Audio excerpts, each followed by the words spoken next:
Dans ce nouvel épisode de Légende obscure, nous allons explorer l'histoire de Fabien, un magnétiseur hors du commun. Avec des dons uniques de magnétiseur et de médium, il est capable de transmettre des messages et de soigner les gens. Fabien nous dévoilera son parcours et comment il a acquis ses facultés extraordinaires. Ne manquez pas cette plongée fascinante dans son univers mystique.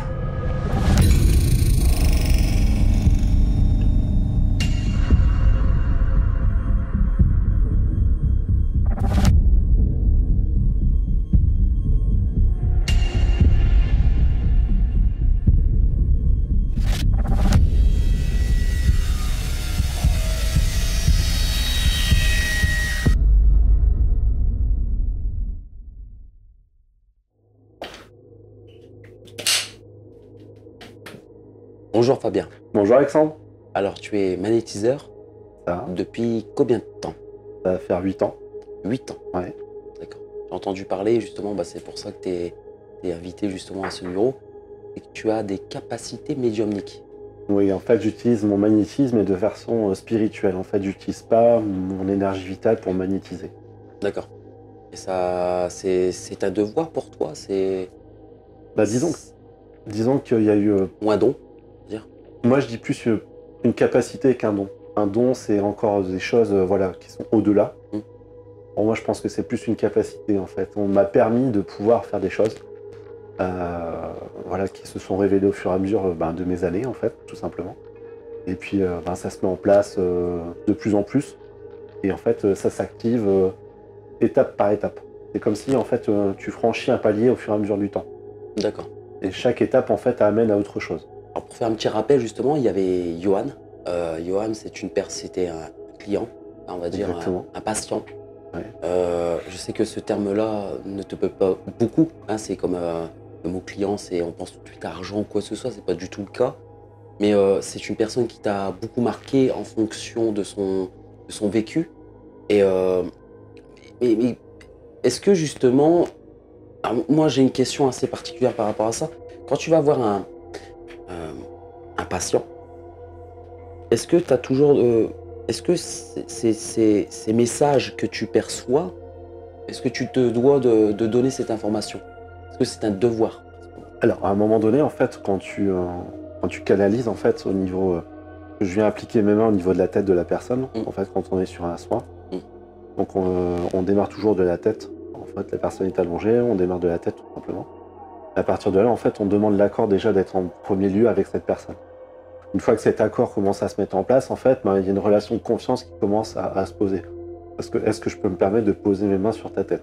Déjà, il y a une première relation vis-à-vis de cette personne. Une mise en confiance aussi. Une mise en confiance aussi. Et une fois que tu poses tes mains, en fait, à partir de ce moment-là, en fait, il y a des choses qui peuvent se produire comme pas du tout, en fait.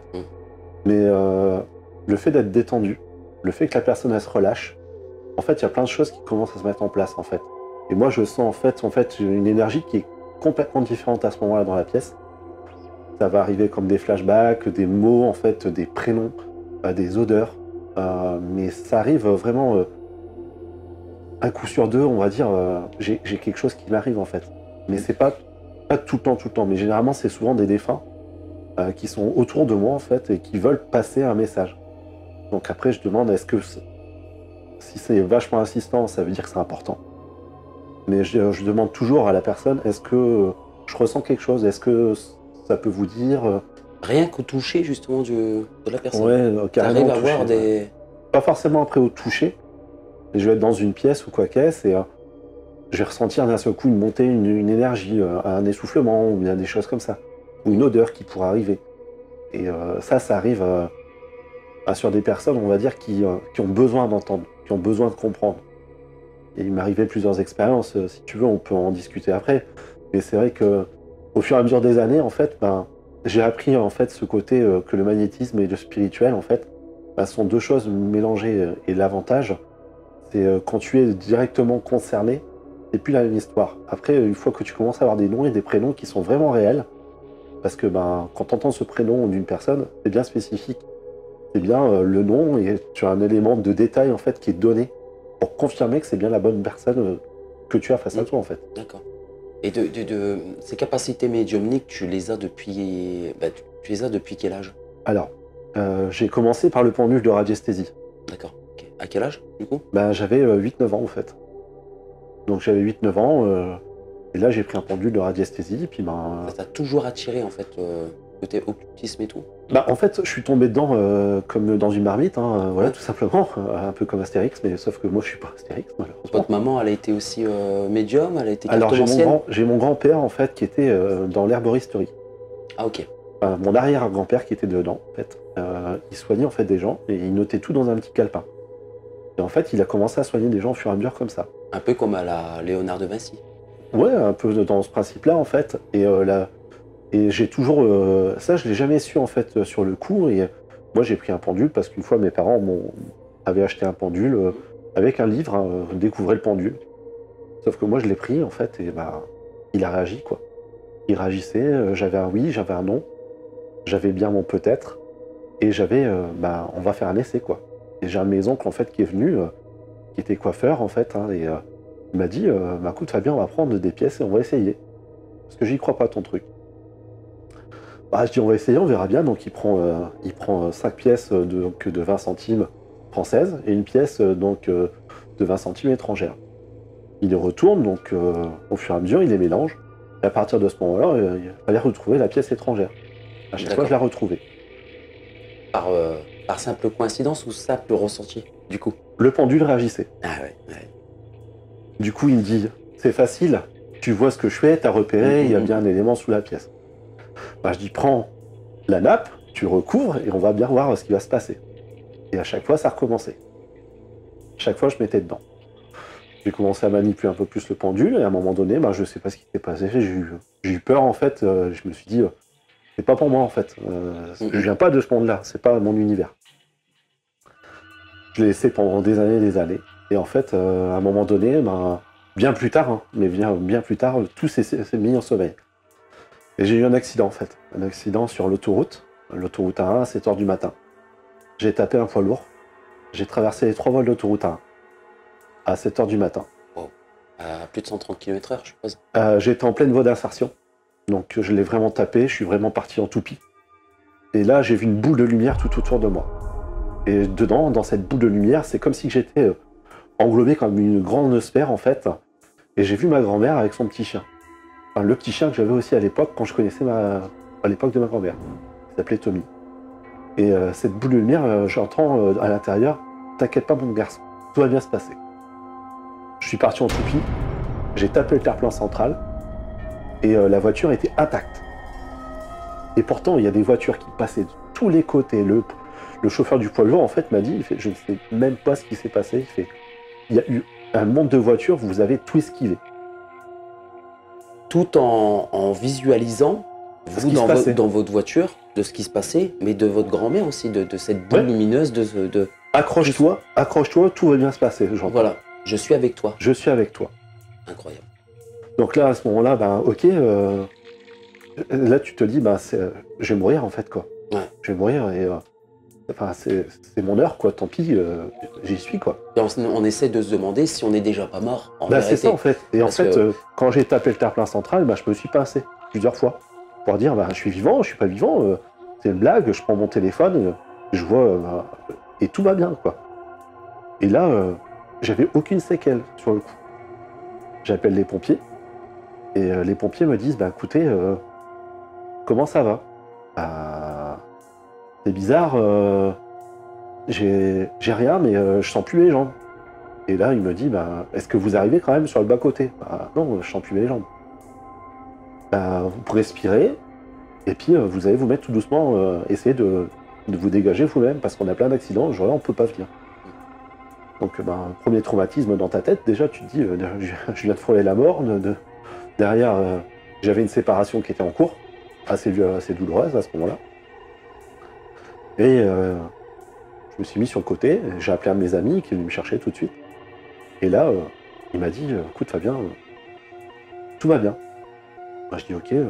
Puis là, je commence à sentir des trucs, des mouvements de chaud, de va-et-vient en fait sur tout mon corps. Bon, pour vous, dans votre corps, il s'est passé quelque chose. Il y a eu un déclic en fait. Un déclic, quoi. Ou un réveil. Je dirais plutôt le réveil. Ça, c'est vraiment le terme. C'est vraiment le Un terme. réveil. Et on va dire un mois après, j'ai été voir en fait un magnétiseur. Un ancien magnétiseur. C'est ça. D'accord. Vous le connaissiez depuis longtemps? En fait, il a aidé ma maman en fait lorsqu'elle s'est séparée de mon père en fait, tout Ouais. simplement. Mmh. Donc il l'a aidé. Il a aidé beaucoup de ma famille en fait. Et je le remercie. Il s'appelle Gérard. Hein. Et je le remercie encore de tout ce qu'il a pu faire pour moi.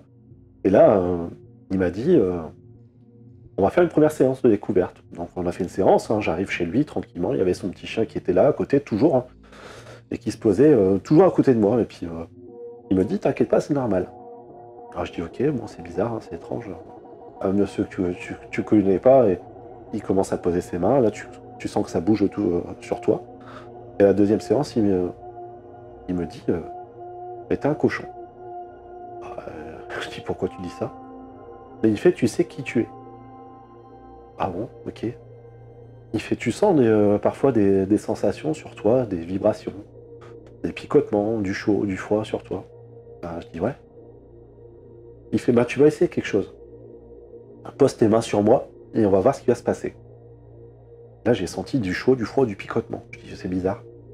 Il me dit tu manipules le pendule. Je dis ouais, je l'ai manipulé quand j'étais plus jeune quoi. Il fait tiens, prends le pendule. Il fait vas-y. Il fait dis-moi ce que j'ai. Sur le coup je commence à lui expliquer et puis il me dit ok. Il fait je te présenterai quelqu'un un jour. Donc ça évolue dans le temps. Et là il me présente son fils. Et il me dit trouve maintenant. Mais tu utilises plus ton pendule. Oh. Beaucoup d'informations quand même. Hein. Ça faisait trop de trucs. Il fait maintenant utilise tes mains. Donc je commence à utiliser mes mains. Je sentais du froid, du chaud, du picotement à certains endroits. Du coup je commence à faire ça. Tu vois, je mets à même hauteur. Et là je commence à ressentir soit des craquements, soit des tensions sur mon corps. Tu ressentais à travers tes mains? Ouais, je sentais le chaud, le picotement et je me mettais en fait en face à face. D'accord. Pour comprendre en fait ce qui se passait. Sauf que les douleurs, au fur et à mesure du temps, je pense de travailler sur toi en fait. Les douleurs, je les ressens sur moi en fait. Sur les personnes avec qui je travaille. Je peux te dire au centimètre près la douleur que tu vas avoir. Ou que tu as sur toi. Donc c'est une transmission? C'est ni plus ni moins une transmission de douleur, une transmission de émotion et émotionnelle en fait. Et... je dirais à ce moment-là, c'est une interaction. Une interaction. Entre deux personnes, deux énergies, qui permettent de communiquer l'un et l'autre à ce moment-là. C'est vrai. Et ces deux énergies en fait font que tu es en contact en fait. Fusionner et tu fusionnes. Pourquoi justement Bon, tu m'as expliqué le côté magnétiseur. Ouais. Mais pourquoi ne pas suivre ce qui est ta voix en fait en réalité? Il y a le côté magnétiseur et le côté aussi médium. Est-ce que tu as, par exemple, à un patient, tu as déjà ressenti ou absorbé la négativité? Est-ce que tu as tombé sur des cas, alors c'est un peu contradictoire ce que je vais te dire, mais des cas un peu possession, des gens très malveillantes, des personnes qui ont un truc en eux qui sont très négatifs? Alors, des personnes qui ont été négatives, oui.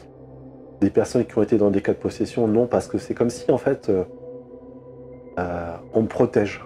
On te protège. On me protège en fait de... En fait, les gens qui viennent vers moi, c'est qu'ils ont besoin. Ouais, voilà. Tu vois ça. Et ça te transforme comme personne? Ça me... En fait, quand je suis à ce moment-là, c'est comme si tu absorbes en fait une énergie autour, tu fusionnes avec tes énergies. Et en fait, tu te nettoies automatiquement. D'accord. Et en fait, c'est des retours à la terre, c'est des passements, c'est des choses comme ça. Mais là où c'est le plus intéressant, c'est une fois je me suis retrouvé sur un cas, et là, c'est là où j'ai compris que j'étais aussi spirit. C'est que je me suis retrouvé une fois dans mon lit, et j'ai dit, mais je suis pas un spirit, je suis pas un médium, moi. Je suis pas comme les autres. Pourquoi je serais comme les autres? Je me suis endormi. Et là, j'ai dit, je comprends rien, de toute façon, c'est mort votre histoire, comme si je me parlais tout seul. Je suis pas médium. Et là, tu t'endors tranquillement. Et là, Je sais pas ce qui s'est passé, je suis sorti de mon corps. Je voyais mon corps en dessous. Donc tu as fait un voyage astral. Bah, c'est comme si j'avais fait une sortie de corps, ouais, comme un voyage astral en fait. Sauf que et j'entends... Tu étais conscient mais inconscient en même temps. C'est comme un rêve. Ouais, voilà, c'est ça, c'est comme un rêve en fait. Et là, tu vois ton corps en dessous, toi, et je voyais ma chambre, hein, vraiment, complètement. Et juste avant, il y avait des orbes en fait qui étaient apparus dans la pièce. Et là, tu te dis, ouais, bah, c'est tout quoi. Donc tu t'endors tranquillement. Et puis je savais ce que c'était déjà des orbes, tu vois. Je m'étais renseigné un peu sur le sujet. Et quand je suis sorti de mon corps, en fait, j'ai voulu re-rentrer. Et ils m'ont dit, mais est-ce que tu as compris qui tu étais maintenant? Est-ce que tu te dois maintenant de faire les choses pour lesquelles tu es là? D'accord. Et là, j'entends, mais oui, c'est bon, j'ai compris. Je sais que maintenant je suis spirit, je sais que je suis médium, je sais que je dois aider les gens au niveau magnétisme. Tu as bien compris? Et okay. là, j'essaye de faire ça tout en nageant, en fait. Enfin, c'était stupide, quoi. Je fais ça parce qu'en fait, moi, j'ai un peu fait pareil aussi, mais moi, ça a été avec une paralysie du sommeil. D'accord. Alors, c'est très particulier parce que la paralysie du sommeil, en fait, tu es conscient et en fait, tu es parti en même temps. C'est comme si, qu'en fait, je voyais ma chambre, mais dans le côté Stranger Things. Tu vois, le côté un peu pas astral. Et j'ai pu apercevoir certaines entités, etc. Et là, en fait, j'étais conscient, c'est très intéressant ce que tu dis, parce qu'on est conscient qu'on n'est pas dans le corps, mais on va réfléchir comment pouvoir rentrer dans le corps. Et ce qui est très intéressant, c'est qu'il y a une conscience. C'est le mot conscience qui est en train de se mettre en place, où on commence à comprendre qu'en fait, on n'est plus physique, on est énergie. C'est ça. Et ça, en fait, personnellement, ça fait très très peur. On revient un petit peu aussi dans les EMI, en fait, c'est un peu dans le même sens. Et ça t'a révélé beaucoup de choses. Ça t'a révélé des compétences en plus. Bah, c'est surtout quand tu essayes de retourner dans ton corps et tu te réveilles brutalement d'un seul coup, en fait. Avec une bouffée de chaleur, en fait, et tu te dis, mais et là, tu te repinces de nouveau. Tu te dis, mais c'est bon, je suis là ou je suis pas là. Enfin, et j'avais mon fils qui dormait à côté et qui était petit. Et j'ai été voir tout de suite s'il était là pour me dire, je suis pas fou de ce que je viens vivre, quoi. T'as ressenti des choses qui tournaient autour de toi? Oui, des présences, des choses comme ça, tu vois, qui sont assez bizarres, tu vois. Parfois... des sensations de déjà vu. T'as déjà vécu ça? Ah, mais j'en ai plein, j'en ai plein. Est-ce que tu as déjà été dans tes sensations de déjà vu? Est-ce que tu as déjà été réveillé par rapport à ces rêves? Oui, bien sûr, oui. Ok. Est-ce que tu sais un petit peu la signification? Pas du tout. Ok. On dit souvent... Alors, est-ce que tu connais la chaîne d'argent? Non, ça me parle pas, tu vois. Ça te parle pas, ok. Souvent, quand il y a des gens qui dorment, alors, théoriquement, on dit que c'est le cœur qui s'arrête pendant quelques millièmes de secondes et puis que d'un coup, on se réveille. Bon, il y a une autre théorie, justement, qui parle dans la spiritualité. C'est que, justement, quand une personne dort, on va avoir un éveil dans le cerveau, ce qui s'appelle le rêve. Ce rêve, on va avoir des sensations de voyager, de voir des endroits qu'on connaît particulièrement et qu'on reconnaît de notre vivant, déjà de tous les jours. Le truc, c'est que quand tu pars dans un éveil, on parle de voyage astral à ce moment-là, c'est un peu, ni moins un peu comme un voyage astral version rêve, et tu as cette chaîne d'argent qui relie le corps physique avec l'esprit, donc l'énergie. Cette chaîne d'argent, tu le perds au moment où tu meurs, tout simplement. Sauf que pour l'instant, cette chaîne d'argent qui te retient, on dit souvent, c'est un esprit qui vient te voir en pleine nuit. Quand tu rêves, en phase de rêve, quand une entité te touche, il y a cette sécurité du corps. C'est-à-dire que le rêve, inconsciemment touché, il y a un choc. Et c'est l'esprit, ton esprit, qui revient soudainement à ton corps physique et qui te fait rêver, en fait. On dit souvent que c'est un esprit qui te touche en pleine nuit. Ou quand tu es en état de ressourcement spirituel, parce que c'est, pour moi, quand tu rêves, c'est un ressourcement, hein, c'est une absorption d'énergie positive. Parce que, on va le perdre dans la journée, mais cette chaîne d'argent permet justement d'avoir cette sécurité. Là où cette théorie justement de toucher. D'accord. Aucun rapport avec le voyage astral, mais je pense que pour moi, l'humain, quand il dort, il développe des sens Et je pense qu'ils améliorent l'essence. C'est ma vision des choses. Hein. Et c'est bizarre parce que moi, je me vois un petit peu ce que tu es en train d'expliquer. C'est que justement, il y a cette connaissance, cette conscience de se dire que tu développes, tu sais que tu es sorti de ton corps, tu en es conscient que tu es sorti de ton corps, mais tu te crées une conscience. Et c'est ça qui est particulier parce que cette conscience, on l'a créée. Et souvent, quand tu reviens dans ce corps, tu vis quelque chose qui est hors du commun et qui te change la vie, en fait, en vérité. Est-ce que ça t'a changé? Ça m'a changé parce qu'en fait, au fur et à mesure du temps, quand tu rencontres des personnes et puis qui te disent derrière, j'ai eu l'occasion de pouvoir aller sur des cercles spirites, des cercles d'Allan Kardec. Kardec, oui, bien sûr. Très connu. Voilà, j'ai eu l'occasion de pouvoir aller voir ce type de choses et de voir des magnétiseurs à droite à gauche aussi, parce que cet univers-là est tellement vaste derrière, et des médiums, hein, concrètement. Mais c'est vrai que quand tu vis des choses, et à un moment donné, quand tu doutes de toi, en fait, on te dit, maintenant, ne doute plus parce qu'on va te mettre quelque chose à l'épreuve. C'est ce qui s'est passé à plusieurs reprises, en fait. À chaque fois où j'ai eu mes doutes, à chaque fois, on m'a mis à l'épreuve, et à chaque fois, en fait, je donnais le prénom d'une personne, ou bien quoi qu'est-ce. Mais qui est capable de faire ça, donner le prénom d'une personne, ressentir qui elle était, comment elle était, ce qu'elle était capable de faire. Surtout, votre activité n'est, à ce moment-là, être magnétiseur, en fait. C'est ça. Et en fait, dans un sens, c'est ça qui est pas commun, et je trouve ça magnifique. C'est que parfois, c'est que tu vas aider, on va dire personnellement, physiquement, hein, tu vas aider à enlever la douleur de la personne, tout en lui donnant aussi un certain message de l'au-delà. Et je trouve que la personne, il est double gagnant, en fait, en vérité. Et est-ce que pour toi, tu le vis très bien? Est-ce que pour toi, en entrant... moi, en fait, c'est comme si j'avais eu... C'est Ouais. comme si j'étais accompli, en fait. Accompli, mais t'es pas épuisé d'un coup? Non. D'accord. En fait, ce qui est génial dans ça, c'est tu peux avoir 8 personnes dans ta journée. Mais derrière, si tu le fais avec le cœur, tout travail qui est fait avec le cœur est fait avec passion, automatiquement. Et il y a des gens qui peuvent te trouver sur Internet? Oui, on peut me retrouver directement, donc c'est Fabien, donc hypnomagnétiseur. Hein. D'accord. Et après, on peut me retrouver donc sur Cléona Mystique. Hein. D'accord. Et après, l'avantage que vous pouvez aussi avoir, c'est de me retrouver sur des médiévales, parce que je suis médiéviste. Hein. Et à partir de ces moments-là, on échange, on discute, on voit. Et puis, voilà, je dirais, les gens qui ont besoin de moi, je suis à votre disposition. Et puis, Et n'hésitez pas. vous faites payer vos consultations? Oui, les consultations sont payantes. Et à part en médiumnité, on va dire, voilà, c'est encore différent parce que Et ouais, la personne voilà, c'est plus dans le côté soin, mais le côté soin et médium arrivent en même temps. Et ça, je le contrôle pas. Il faut pas forcément venir pour une séance de médiumité ou de magnétisme. Il faut être prêt, en fait. Les gens sont prêts à venir me voir, c'est tout. D'accord. En tout cas, je te remercie, Fabien. Merci Alexandre de m'avoir reçu, en tout cas. Et pour moi, ça a été une très belle expérience, justement, dans cette interview. Et j'espère qu'on pourra se rencontrer pourquoi pas. Ça sera avec plaisir, en tout cas. Pourquoi pas, justement, dans un documentaire paranormal, ça pourrait être très intéressant. Et je te remercie, Fabien. Merci de ton accueil, Alexandre. Merci.